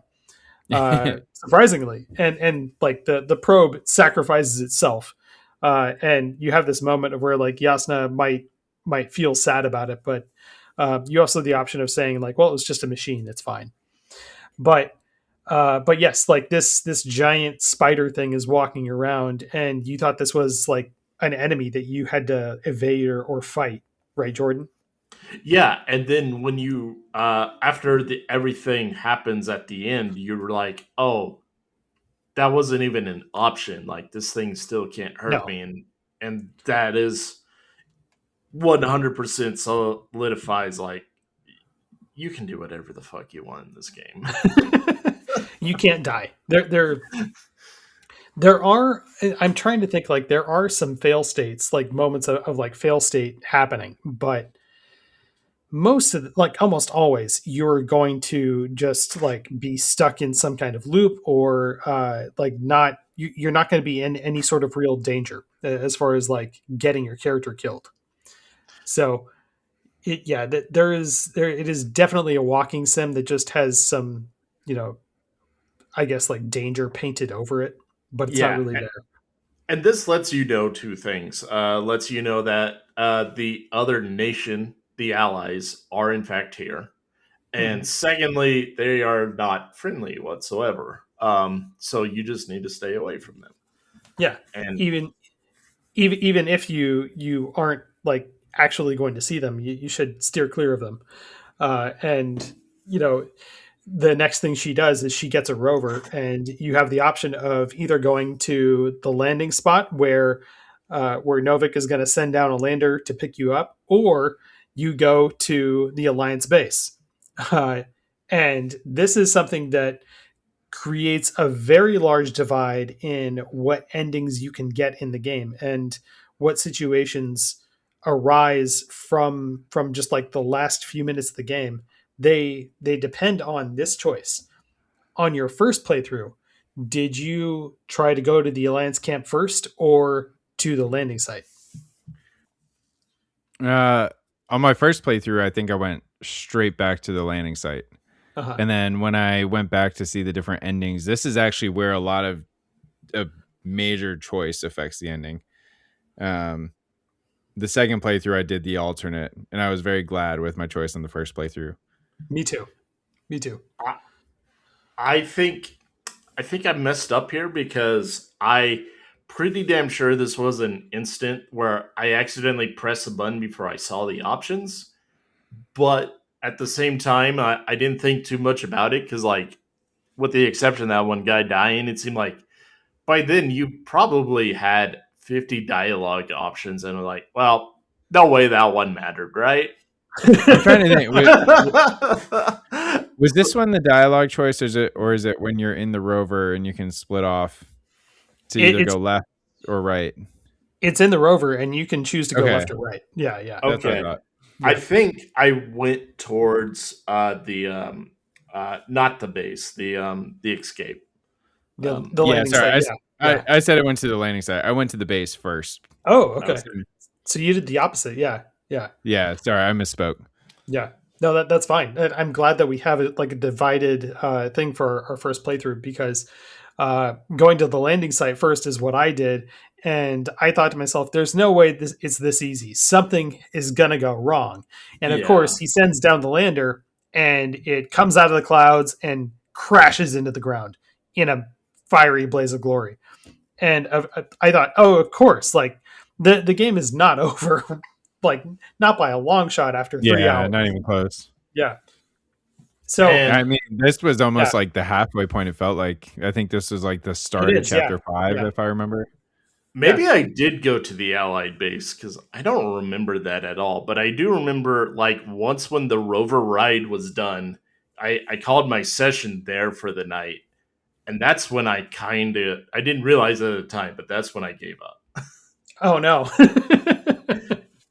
But that rover section, you know, you literally, like, take a nap, you wake up, you find out, like, people are talking on the radio and shit that aren't your people. I'm like, that's kind of interesting, but the drive and the rover, by that point, it was like, man, I'm feeling really bored with this. And the only thing that did semi-interesting happen was the giant spider thing. And the rest, everything felt so grounded, even the organic metal matter. I'm like, well, that ain't too crazy. It'd be crazy if we heard about it in real life happening, but for like a game that's supposed to be sci-fi, I didn't think it was too out of the wild at all. And I was like, yeah, I'm going to put this down. And then a couple days ago, I went, well, I'm going to see a playthrough because I just could not pick up the controller at that point. Okay. Yeah. Physically unable to lift that. I know. It was like Thor's hammer buried in the dirt. I know. It just wouldn't move. Jordan was not worthy. Yeah. Okay, well, for the Let's Play that you were watching, do you know if they went to the Alliance base first? I think they went to the Alliance base. Okay. So because both of your guys' views the first time chose to go to the Alliance base, you still had an intact lander. I did not, and that is how this story divides itself. And you don't really see that division until the last chapter of the game, where it starts to matter. But for now, like, we are pretty much mostly on the same path. With all due respect, Astrogator, I have the impression you're not telling us everything. As always, Dr. Koval, your instincts are correct. Please forgive my reticence. My goal was to maintain unimpeded research neutrality. There is indeed a very important factor of interest in this planet. The Alliance. The Alliance? The Alliance? Correct. What do they have to do with it? Well, they've sent their most powerful unit here. But to our best knowledge, Condor's traversing a distant quadrant. Well, I'm not talking about the Condor. So, the Invincible? Good guess, Doctor. A steel behemoth with the power to produce billions of kilowatts in a split second, converting it into energy fields that no material body can penetrate, concentrating it into destructive rays as hot as stars that can reduce a mountain range to dust or evaporate an ocean, together with its crew of almost 100 men, professionals that are neither better nor worse than us. Well, I dare to say we're better trained, Astrogator. They are, however, unquestionable masters of propaganda. I know that some accomplishments they brag about are very much far-fetched, but the capabilities of the Invincible are not subject to doubt. And we as the scientific body should sever ourselves from the emotional and symbolic facade. Yasna gets to the Alliance base because, like, after my lander crashes into the ground, she says, all right, well, I have to go to the Alliance base now. So we go to the Alliance base. There's nobody there. It's deserted. And she finds records of the Alliance crew being there recently, and then they took a convoy north, and you have to follow your map and like follow the trail to try and catch up to them and find out what's going on, get in contact with them so she can have some sort of way to get off this planet. That revelation was pretty big, wasn't it? Because at the time they're they're like, whoa, no one's supposed to be on this planet. Like Yeah. we're supposed to be the first people on this planet. And then I think one of the rival ships was like a week or two behind them. And they were like, our team wanted to get down and out before the next rival ship got there. Yeah. And come to find out, like this third science team beat us here. Like, yeah. The rival ship from the Alliance that is coming is called the Invincible, and they are thinking like, That's okay, what it was. That's where the name comes from. Yeah, we need to beat the Invincible before it gets here, and we are just some petty little like 5-person scientist crew that is just like we're scrappy and we're coming off the Dragonfly. That's our ship, and we're just going to try and collect samples and survey the area, but turns out they were actually sent there to spy on the Alliance crew that was going to arrive on the Invincible. However, she goes and finds like, oh my God, there's an actual Alliance base that is set up here. And like they've been here for a long time. They have massive excavation equipment set up all over the place. They've been digging, they've been pulling shards of this metal structure out of the ground, and the whole place is deserted. It's a massive Alliance base that no one is there. And so like she follows the convoy north. And I had a hell of a time trying to figure out how the map worked here, because it is not an actual like digital map that you look at. Each piece of this map is divided up into sectors, and she thumbs through the pages to navigate different like sectors. And God, it would have been so nice just to have an actual functional like digital map that moved in real time, rather than like, you have to like find the right page that you're on. So again, the realism the there, sector thing was really cool. It was cute at the start, like cute, cool, whatever. Like I enjoyed it at the start, and then like once you're really lost trying to figure out where to go, and you're trying to navigate those sectors, like you said, it was like, oh my God, just give me a map. Just give me a map. Make it look like the Borderlands map. It's not that hard. Because you got maps at the beginning, and they just give you visual cues on like, oh, there's a rock that's shaped like this or whatever. That's where you need to go. And by looking at the playthrough, like somehow this lady just kind of knew suspiciously where to go. I don't remember if chat was helping her or not, but she kind of got through it a little too easily. But I was looking at the map and I was like, I think I would be very frustrated if I kept picking up the controller at this point. Yeah. It took me a long time of playing around with it to realize how to actually navigate this map, but I got to it.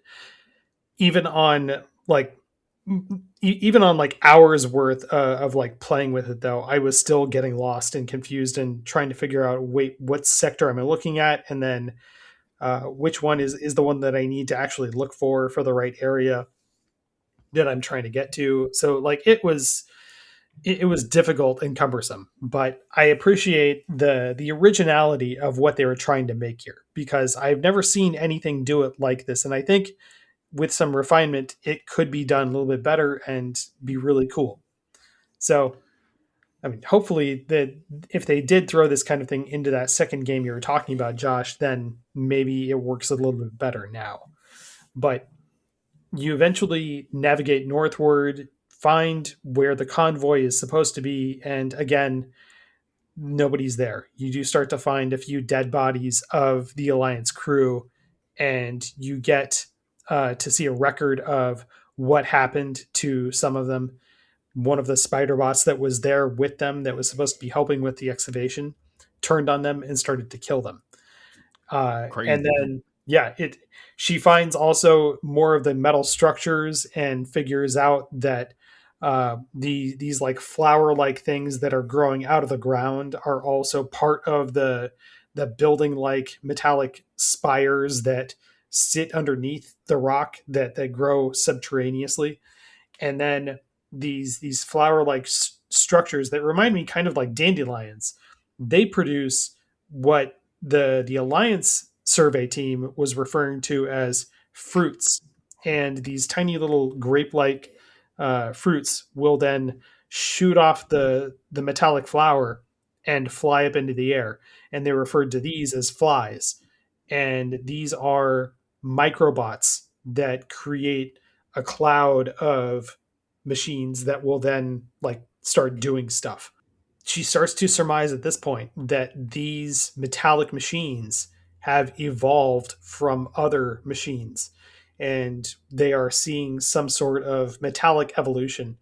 And she's trying to decide in the dialogue that she's having with Novak at the time whether or not these things are technically alive. And she, being a biologist, starts to argue that they are. They are also starting to show like the machines. She's not seeing this happen in real time, but she's starting to find evidence that they were corrupting the minds of the crew members and also corrupting the circuitry and programming inside the machines. You start to get like some of the records out of the machines and see the accounts of the spider bot killing all of the crew that it could see. And then, you also find some of the dead bodies of the people just like dying inside some of the trucks in the convoy.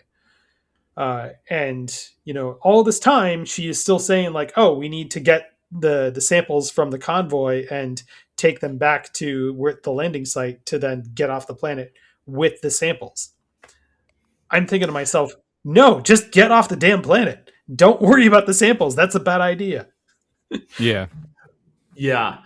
This is actually where I discovered about the programming in the slides, because you will see on the left when it starts killing people, active protocol eliminate. And I'm like, yeah. Oh, that's cool. That is really cool. Yeah. Not something I noticed. Yeah. Man, and they talk about the beam this thing produces as an antimatter beam, and they're just like, yeah, to die that way is just fucking horrible. She says that something like I've seen what the antimatter beam can do to a person is horrible, and or something like that. And just I wonder what it would feel like. The animated images, like it just like you just pop. Yeah. The person's that's kind of what body, the images look like. Yeah, the person's body is just popping like a balloon. It is something that you wouldn't even feel. You wouldn't even realize it happened until it's far too late. It'd be like being on the Titan sub. You just blipped in, you're out. Nothing. You wouldn't even perceive anything happening. But yeah, and then she finds the convoy, like the actual functioning last functioning piece of the convoy, and opens up the truck and is getting ready to take this to the Alliance base to then use that as a landing site to get off the planet with the samples. And yeah, God, so stupid. She opens up the crate and knocks the two canisters of samples together and wakes up the flies that are inside them. I was like, Yasna, what are you doing? My God, no. Again. And so she wakes up the flies in the canisters, and then a massive cloud of these microbots come rushing through the canyon and overtake her. And she blacks out from this. Yeah, it's like they summon all of their buddies. Yeah. And again, like this is one of those moments where I'm just thinking like come on, why are you making such a bad decision here? Come on, have you not had anything like this happen on any other planet that you surveyed, or have you never seen a horror movie? Come on. I had a friend over this evening for dinner, and sorry guys, that's why I was late for recording. But we had a friend over, and we were talking about The Thing, John Carpenter's The Thing. And one thing that makes it such a good movie is that none of the characters make stupid decisions in the movie. They're all thinking logically. They all want to try and investigate what's going on. And they might not trust each other, but they do not make dumb decisions ever. So I feel like this is the opposite of that, where I'm just thinking like, if you had just not opened that box and pulled the canisters out, you probably would have been fine to just drive the truck.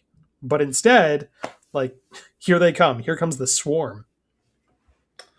Yeah, and this is when I saw everything go down. I'm like, man, why couldn't this happen way earlier? And this is kind of my biggest gripe is like the change in tone gets kind of drastic because that those first parts it literally took 2.5 hours for something super interesting to happen, and I thought Yeah. that's a killer, and that's really why I wanted to come on to like kind of discuss like I'm really tired of hearing about, well, if you play 15 hours, that's when it starts to get good. And I'm like, okay, Crimson Desert, whatever. Hey, but like when the game's 300 hours long, 15 hours, you're still in the tutorial, baby. Yeah, I know. And when you hear about a game that's only 6 hours long, but 2.5 hours of it is very meh at Yeah. best, and you have to be invested, Yeah, that that's a really good chunk of the game. yeah, it's like, man, I hate I can understand taking a little bit of time to ease your people in, but not that long. I don't think it's worth it. Yeah. Yeah. But anyway, she blacks out from the swarm, this giant cloud of flies that attacks her truck, and wakes up on the side of a cliff overlooking the Alliance base. No way of knowing how she got there. She just blacked out and woke up there. Maybe she wandered up there and just doesn't remember doing it and was in a catatonic state, somehow recovered her mental capacities and woke up there. Man, this metal being knows how to party. Yeah. It's kind of interesting because like we've seen these interactions with these robots put the other crew members into these like weird mental states, but largely she's unaffected. Yeah. Throughout the whole Yeah, she story. just- She has a few interactions with them. She blacks out once or twice, and like, Mhm. and she's just like, Well, I just slept it off. I'm good to go. that observation gets even weirder with like what comes up ahead. Yeah. Where you overlook the Alliance base that you were once at, and you see a couple of figures walking around the Alliance base. So there's somebody still alive here. She then tracks down where that person was and figures out there's a hideout nearby, goes looking in this cave and gets jumped by one of the last survivors of the Alliance base that turns out was not the Invincible like they were expecting. The Invincible was not ahead of schedule. Instead, it is the crew, at least the leftover crew from the Condor, which is another Alliance ship that had landed there, and they're the ones who were taking survey samples and digging stuff up, discovering things about these robots. So she gets jumped by this guy named Rahitra, and he takes her at gunpoint back to his hideout where he wants to get her in contact with the commander that he is reporting to, and then figure out what to do with her. He's the person that has been taking care of two other guys that have been surviving in this cave. They are both either catatonic or at like a functioning at like a 3-year-old level, and they're not speaking at all. Yeah. So he's just taking care of these guys, feeding them canned food every day, and been there for maybe a couple of days as far as she knows. He is pretty hostile toward her, but comes around. Did either one of you try to cooperate with him at first, or did you like say, or in your case, Jordan, did the playthrough try to cooperate with you? Yeah. What did your YouTuber do in Yeah, this what moment, did Jordan? my YouTuber do? Please recount what happened. This is like that new PlayStation autopilot AI thing they joke about. Okay. Like, what did my AI chatbot do for me in this moment? So the funny thing is, she did exactly what I would have done. So, which is really good. She tried to like talk to him first and like get information, like calm him down, you know. And it seemed like a conversation that just kind of went nowhere. He's totally suspicious the entire time. Oh yeah. Yeah, and he has the gun the entire time, and this is when I notice, oh yeah, the budget is just gone now because this guy looks so he looks Look, ugly, man. His mouth's not moving half the time. I don't even know. Look, man, this is a small indie team out of Poland, and Yeah, they put together I what they could. Like, I feel for them, I really do, but it shows. Yeah.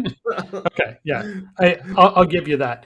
On my way to the hideout, also like when you're climbing down the cliff, the rover just sort of rolls back in front of Yasna, and I'm thinking to myself, well, where did you come from, and who is your pilot, or are you autopiloting yourself? This is really interesting. But yeah, the rover just sort of follows you and shows up as you're trying to climb down the mountain. And after I climbed into the rover and tried to drive over to where the hideout cave was, I ran into a very annoying bug where the rover started to like somehow think that it was constantly falling onto a surface, and so it would constantly have a sound of landing somewhere on like a hard surface, and it was very annoying. And then it just fell through the entire world, and I had to reload the checkpoint. I think that's like, so that wasn't just you. That happened to me across 2 playthroughs in the exact same spot where like I was like clipping through the ground. Yeah. And there was times I thought I was fully going through, like I clipped pretty deep into the ground. I'm like, what is going on? But it was doing the same sound effects. Like you said, it was just like, don't. And I'm like, what is going on? This thing's about to bust out. And so yeah, definitely some hiccups there, some glitches. Oh yeah. Oh well. You know, like again, small indie team. I'm not gonna like say this is a terrible game because of that, but there are some bugs that occasionally pop up, and that is definitely one that I saw talked about in a couple of different places. So I'm glad it wasn't just me. And you definitely ran into it too. I played it a second time, and again, it happened again. So it seems like a kind of a constant thing.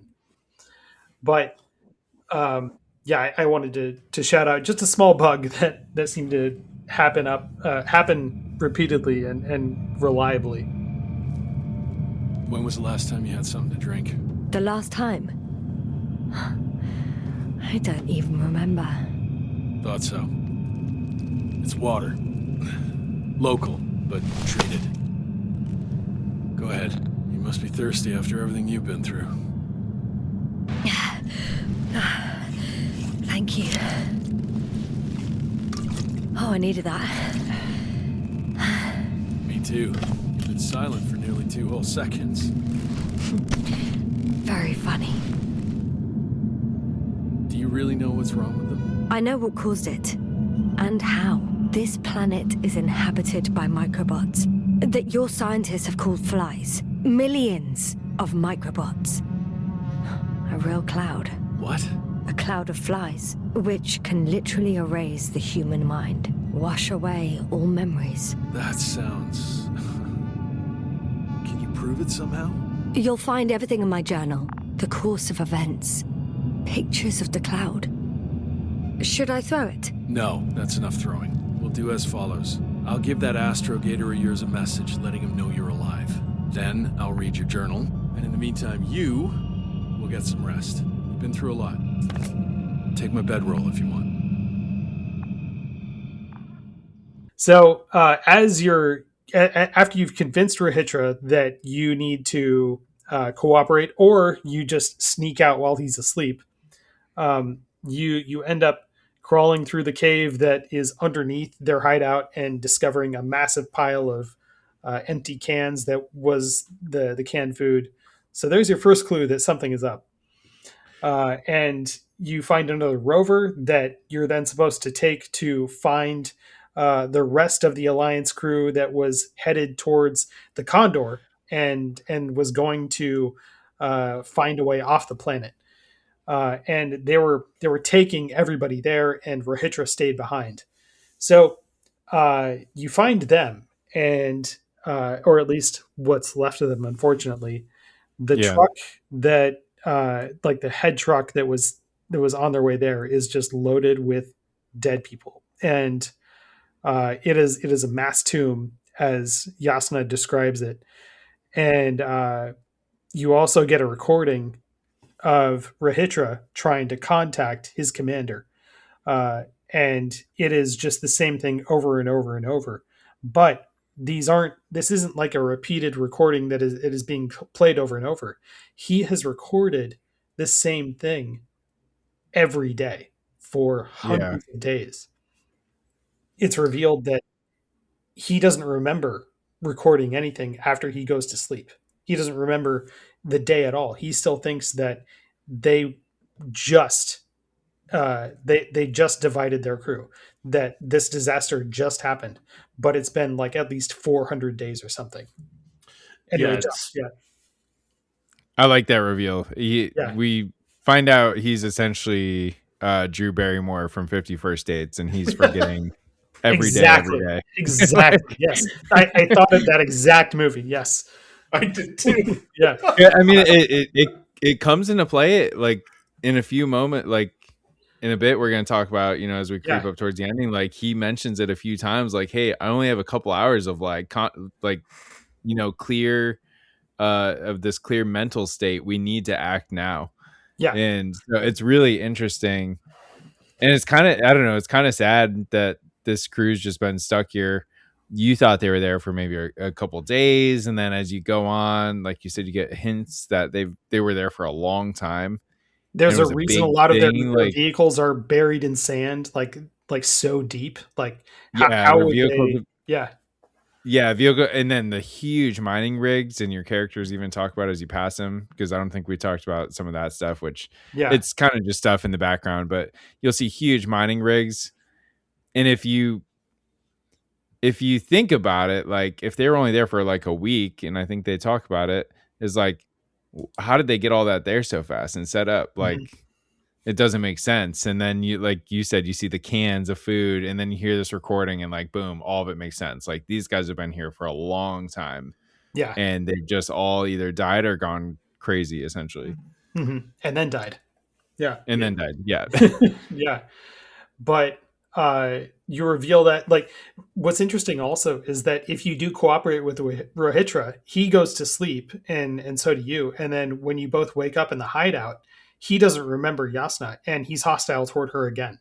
And she has to convince him to read her journal, and she like calls him by his name, and he wonders, like, how do you know my name? And you have to convince him that he doesn't remember anything. And so now, if you've been friendly with him, you're much more able to explain, like, oh, here's why he's like sent this recording out over and over and over, because he doesn't remember this. So here's how long he's actually been here. It's for more than a year. Wow. Great reveal, like you said. When you break the news to him, like you watch a guy mentally break down, and I don't blame him. Like, oh man, that'd be horrible to wake up to. Mm-hmm. Yeah. But then you're like, he'll forget tomorrow. It ain't no big Imagine having to reveal every day to somebody else that they are the last survivor of their planet. Oh God. Just terrible. But you do find him again, and you have that reveal, and then right after that he decides he's gonna fight the swarm, and like activates some kind of shield that will shield the truck that he's in, that you were supposed to meet up with him at, and then fire off a bunch of these like spider bots that he's controlling, and you're the one that aims the spider bots while he fires them. Or like you control the firing while he's doing the shield. That's how it goes down. But he has this bright idea that he's going to fight the swarm. That is like it's a massive cloud, and he's just going to send out antimatter beams into it and poke holes in it, and hopefully that'll like kill enough of them, I guess, which definitely is not going to work. But you could side with him anyway and like go through this battle with him. But you're going to lose one way or another. And then he decides that, okay, well, we're going to escape on this this like flyer that I have that looks like a flying saucer. Yeah. Again, Very cool. again, like design, by the way. design out of the 50s. Great Yeah. design. There's also one that is like just sitting there in the canyon that you can fly too. And then after like 10 seconds of flight, it just crashes near the balloon. I didn't know that. Yeah. That's cool. Yeah. I did that, and I was thinking like, oh, I could just end the game right now if I can fly this out of here, right? Nope. It doesn't go that far. No. But they fly away in Rohitra's flying saucer, and you fly out to the Condor. And so miraculously, they've escaped the swarm and make it to the Condor. He's inside this massive conical shaped ship that, again, looks like something out of the 50s. Definitely cool. like off a cover of a sci-fi book. So awesome design here. But he floats out from the giant rocket ship. He floats out this like big flying drone that is supposed to go to war with the swarm. And then you walk into the rocket and go up a few flights, one way or another, to the main like control area where he is. You could stop in like the medical bay on your way there and get more records of what happened to the rest of the crew. There are dead bodies everywhere. It's not gruesome. It's just people lying on the floor everywhere or lying dead in chairs. And they are long dead. Long dead. Well, it's a little gruesome. I mean, you see about one who was starving so much he ate his suit. You saw hints of one guy who ate soap. Yep. Someone you don't see somebody eating like a dead body who had eaten soap. You just see a soap bar that has a bite taken out of it. You're just like, oh God, who was this? Who did this? Yeah, it's a different type of horrible death of just like, oh man, that'd be horrible. I'd rather take the antimatter beam to the face than die of starvation, I think. What's worse though is that they weren't just dying of starvation, they were also losing their mental faculties. And so most of them didn't even know they were dying of starvation. True. Which is like very strange. A different kind of horror, as you said. But you do get up to the control deck and talk with Rohitra about what he's doing. You contact Novik about like what they're going to do next, and Rohitra has the bright idea that they're going to fight the robots again, but this time he's going to use nuclear weapons. And it is like, again, terrible idea. This guy, I understand he's had some exposure to the bots and it's messed with his head a little bit, but really, man, you thought antimatter beams were going to do it and they couldn't. You're going to use it, as he says, we're using hydrogen. And it's like, really, man? Like nuclear, you're thinking about this and you're thinking it's just going to be fine. But Yasna convinces him, or at least you can go through dialogue choices to try to convince him to not do it. Depending on how you've interacted with him throughout the game, he will or will not listen to her and will either like nuke the swarm cloud that is flying around way out on the horizon or decide not to do it. You can also just side with him and say, yeah, let's nuke them all. It feels like, though, if you in any way allow the nuclear missiles to go at them, that it has a negative ending. And it's pretty obvious that is going to be negative. But for the first time, Josh, like, were you able to convince him to not do it? No, I actually sided with him. I was like, hell yeah. Let's see what happens. Let's nuke these bad boys. And I thought the nuking scene was so cool. Like, it was really cool. Yeah. I think it was like 8 to 12 nukes all dropped in sequence. It was awesome. That's the second ending I saw. But she even says, I don't think this will do anything. These things survive off of sunlight. Yeah. I do like the arguments when you decide not to nuke or like convince him not to nuke. And I like God, they say it'd be like shoot. I forget the exact like comparison, but I think it's along the lines of like, oh, you're angry at the ocean, so you shoot it with a shotgun or something like that, or throw a spear at it. Like that's the Yeah. equivalent of us shooting a nuke at these things. Like they're invincible. They're not angry at us. They're not here to hurt us. They just are there, and like they're interacting with like frequencies and wavelengths. Like as long as we Mhm. mind our own business, they're gonna mind their own business. Like they're not nefarious like beings. And Yeah. I love those arguments of like, especially the ocean one that I just said, where it's Mhm. like we're helpless against these things. Like these Yeah. things. So I yeah, just saw it as a really good token deck. I'm just like, fuck this crap.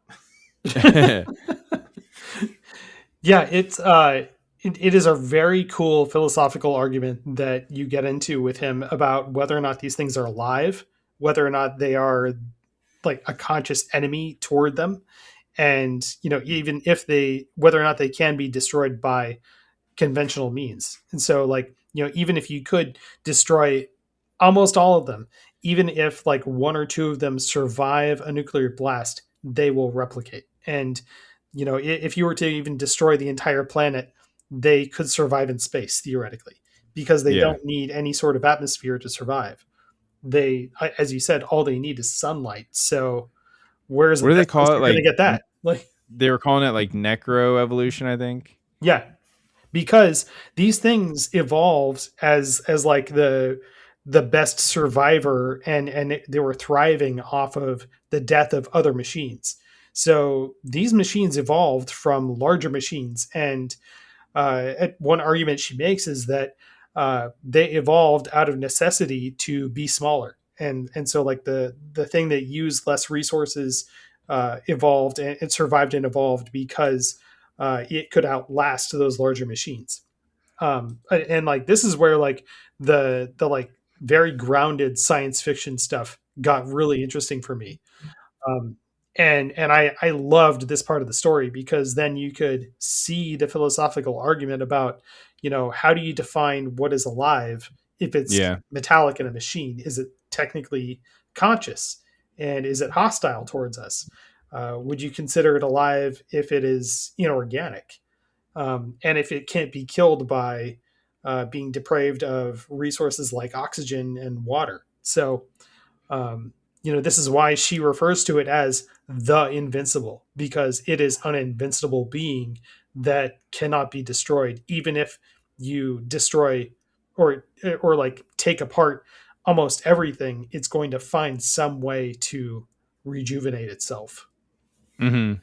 Yeah, and there's like a hint on like whether or not there's like consciousness among this thing, and Mhm. one of the endings I think indicates that there kind of is, which Yes. Yes. I Yeah. Yeah. thought was kind of cool. Yeah. So you can convince Rahitra to not launch the nukes, and that was what I did the first time I played it. And then like you say to him, okay, well, you can explain everything that is going on here to the Invincible. They are on the way to pick us up, and now that they know who I am, as Yasna, that means that I'm not going to be seen as an enemy when they get here, even if you don't remember who I am after you go to sleep, because it's going to take them a few days to get here. So everything sort of works out when the Invincible arrives, and they take her on as a friendly person, and she gets off the planet with everybody else. And that feels like one of the very few positive endings to the game. Yeah. And that ending is achievable if you don't have the lander anymore, like I didn't, and then you're very friendly with Rahitra and convince him to not launch the nuclear weapons, and then go out and like wait for the Invincible. One of the other things you can do, though, is say, I'm not going to wait here for the ship to come. I'm going to go try and find the nest where all of these flies are residing. And that's where you have her journey into a cave somewhere where all these flies are. And out in like an open air area, you see the cloud of flies and they form a face. And that is like the quest the event that has you question whether or not there is an intelligence there that you're Yeah. talking about, Jordan. So that was like a very weird ending that I thought like, okay, well, this is kind of like a horror movie ending, but not quite. Kind of cool, kind of a weird mystery to end it on. I liked it. Yeah. Yeah. Then there's also Oh. oh yeah, there's also the another ending that you can do where like if you went to the medical bay and picked up a syringe that had a sedative in it, and instead of trying to convince Rohitra to not launch the nukes, you just hit him with the syringe to stop him. That's one way to do it. The problem is that because he's unconscious, he wakes up and now doesn't remember who you are and is now hostile toward you again. And the Invincible is on the way to pick him up. He's now seeing you as an enemy that has invaded the ship, and you're probably just going to be taken captive by the Invincible and put on trial for trying to infiltrate his expedition or his scientific research, and then also probably going to be prosecuted for killing the entire survey team for the Condor. Because they don't know what's going on. Rohitra doesn't know what's going on. And the Invincible is probably going to suffer the same fate. But that is not a fun ending. No. That's one thing that can happen. If you do have the lander, you can get Rohitra's permission to bring the lander down before he launches the nukes. And then he gets antsy while you're trying to fly up in the lander and launches the nukes anyway. And the flies attack the lander. It's like while it's attacking the Condor. So there are so many different ways that this thing can end poorly, but there are only a couple of ways that it can end well. And what's really funny, Josh, I know you've seen a lot of these endings. Did you have any? Did it feel like any one ending here was like the right ending or the canon ending? I mean, if I had to guess, I think the one where you go to the actual nest would be the canon ending. Okay.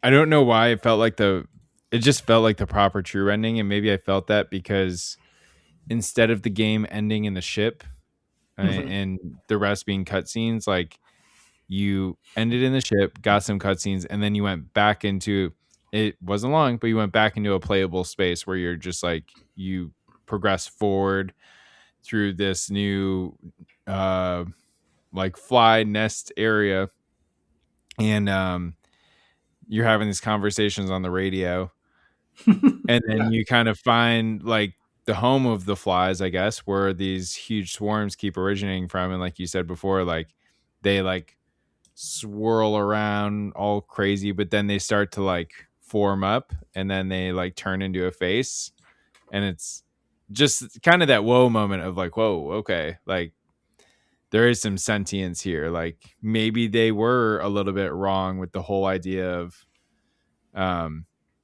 these things being equated to an ocean. Yeah. But so I don't know. It was really just it being an extra playable space, even if it was only for 2 minutes, made that feel like the true ending. And it gave, I think, the coolest kind of twist at the end. Everything else was very final, where this one gave a big twist and a big like, not a big question, but a big like, oh, what if these are sentient beings? Yeah, very, very interesting thing. That was I think the second ending that I watched, and I thought like, okay, well that's kind of weird. It leaves a lot of questions to be answered. I wonder what the book true ending is like. Oh yeah. Did you ever look up how the book ended or no? No, I didn't. I should have. I found out this is actually a prequel to the book. Okay, so the books doesn't even follow this. I thought this was just kind of like a retelling of the book. Yeah, I thought so too, especially with the comic book parts and everything. But according to Wikipedia, it said this is a prequel. Yeah, it's an adaptation in a sense, but it's hard to tell like how much of it is adheres to the plot of the book. So so now that we've gone through the whole story, Jordan, what did you think about the ending that you saw, at least? Oh, I saw several endings. I saw the intelligence ending, the going to the ship one, and the nuke one, and I think I saw a fourth one, but I can't remember it for some reason. Okay, even though it's just yesterday. Okay, but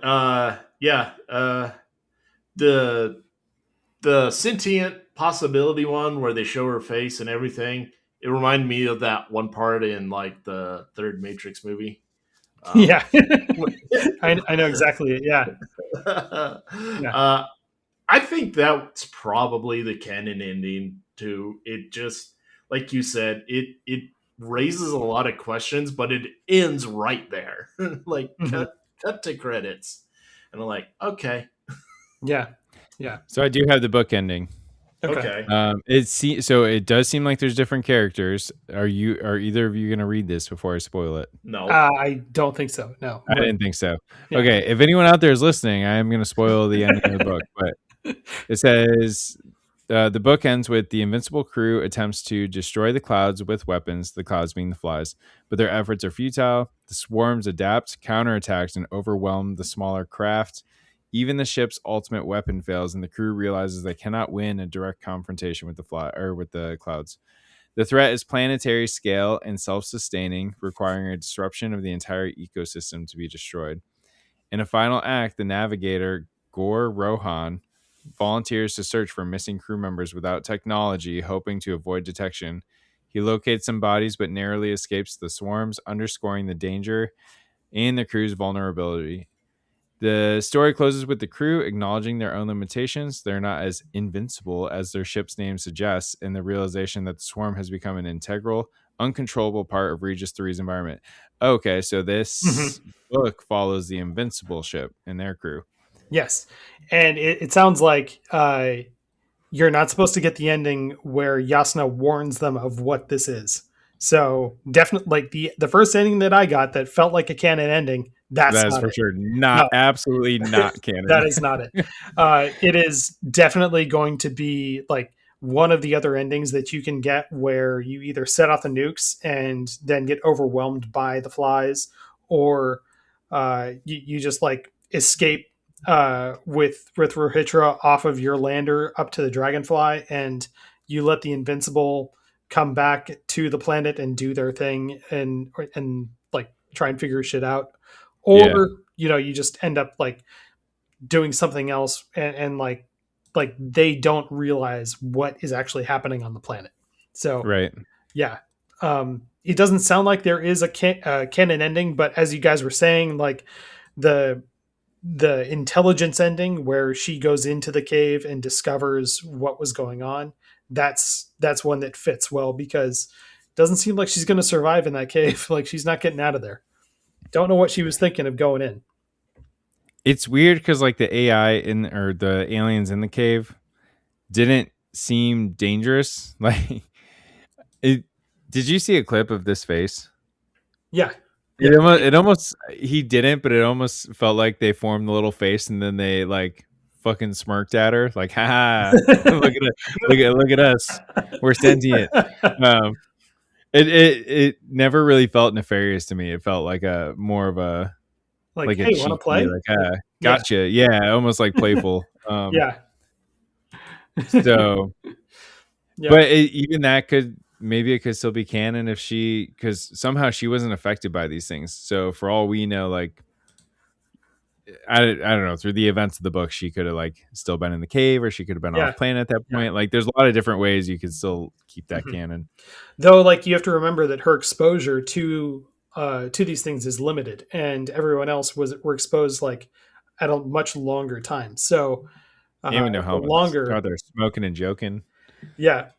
But the longer that she hangs out around these things, though, it could get worse. True. Yeah. And then we'll see. Are you sure this is a good idea, Rohitra? Listen, Yasna, I know how it must look to you.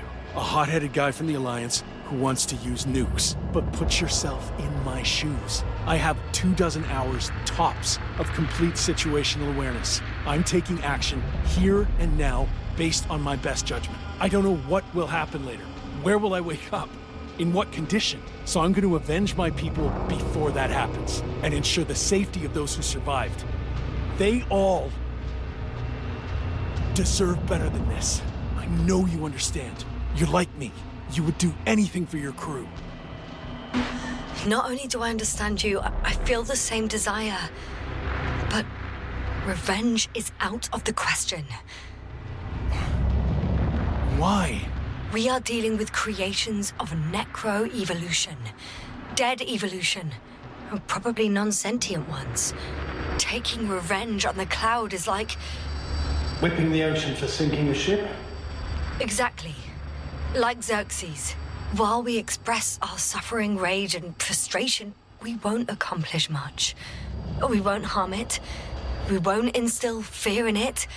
We won't make it surrender. I'm going to destroy it, Yasna. Not scare it, not hurt it. Exterminate every last piece of it. You, Rahitra, are still reasoning as though we were standing face to face with a thinking opponent. What if these beings are not our enemy at all? Oh, good one. Are you forgetting how many of us they've already killed? I will never forget, Rahitra. Still, I can't help feeling that they operate without any strategic plan. They attack from one incident to another. They're non-sentient, as the doctor put it. So what, they're stupid? And that's why they can't be hostile? It's absolute nonsense. Well, it could be. Yes, sir. What do you think? Sentient or not. That's it for the story, but I may have fumbled earlier. Are you going to be on the show with us on Surviving the Horror? oh no, I was just playing along. Oh, well, you should, if you have the free time, no pressure, but if you want to talk the game, you are more than welcome to jump on and join the show with us. I have plenty of things to say. Oh boy. Well, yeah, absolutely. I'm busy, so I feel like it's a big commitment for me to commit to an extra show. I don't know that all of us are like that, but yeah, if you want to join, you are always welcome on any of our shows. All right. Well, thank you very much. And with that, I really appreciate you committing some time to playing the Invincible and coming on the show, like, because it's great to have you here every time, Josh. I appreciate that. Yeah.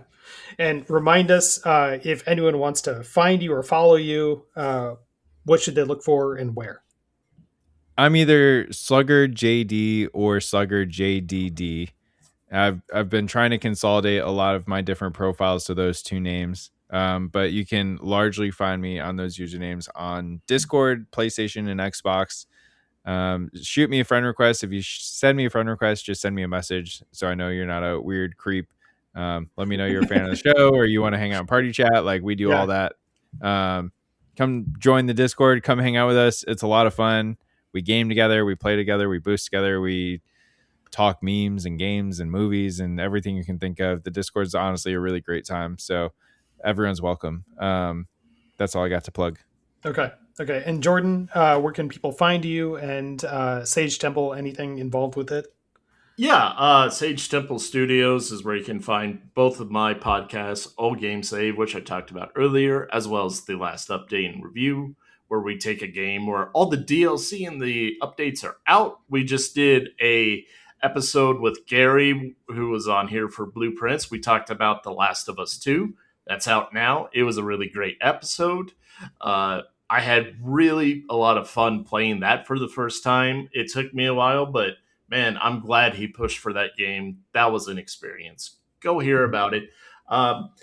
As for Discord, Sage Temple is where you can find me on Discord. Please send a message. Don't just add a friend request.